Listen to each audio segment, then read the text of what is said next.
प्यारे प्यारे साथियों, कैसे हैं आप लोग? आशा करता हूँ कि आप लोग बहुत ही अच्छे होंगे।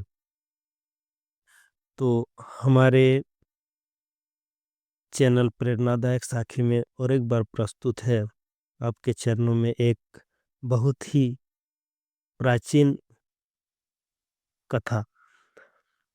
बात कुछ इस प्रकार की है कि प्राचीन युग में बच्चे पढ़ने के लिए गुरुओं के आश्रम में जाते थे और गुरु के आश्रम में विद्या ग्रहण करने के बाद कुछ निश्चित अवधि तक विद्या ग्रहण करने के बाद वे पुनः अपने घर को लौट आते थे। तो उसी प्रकार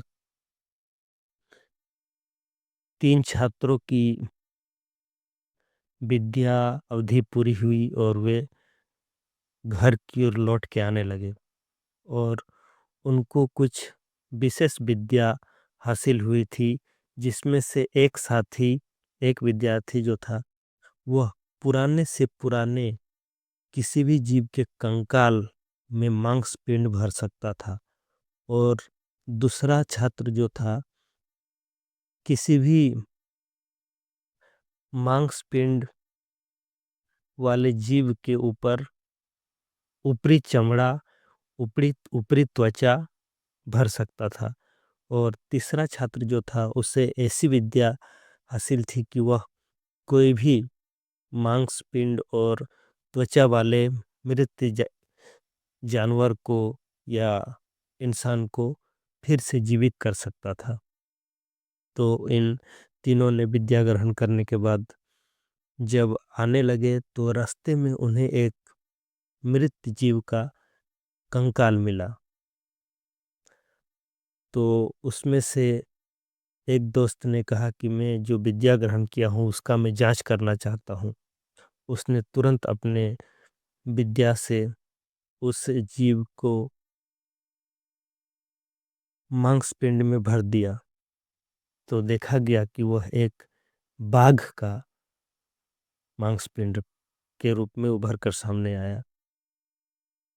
तो दूसरे जीव ने क्या किया कि उस बाघ के मांसपिंड को ऊपरी त्वचा से भर दिया। उसके खाल, बाघ की खाल तैयार हो गई और सिर्फ उसमें जान बाकी रहा।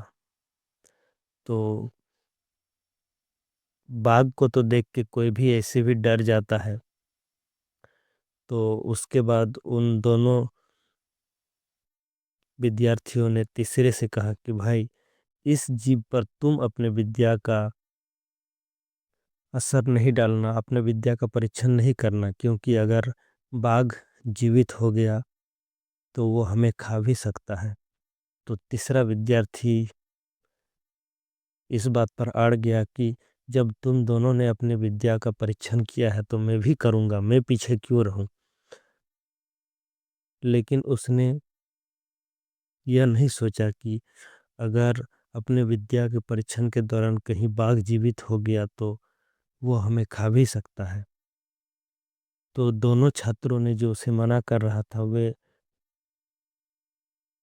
डर के मारे दोनों पेड़ पर चढ़ गए। लेकिन तीसरे छात्र ने नहीं माना और उस बाघ के प्राण परीक्षण कर दिया, उस पर अपने विद्या का परीक्षण कर दिया और वह जीवित हो उठा। और जीवित होने के बाद बाघ ने उसी तीसरे विद्यार्थी को अपना कोपभाजन बनाया, उसे ही खा लिया।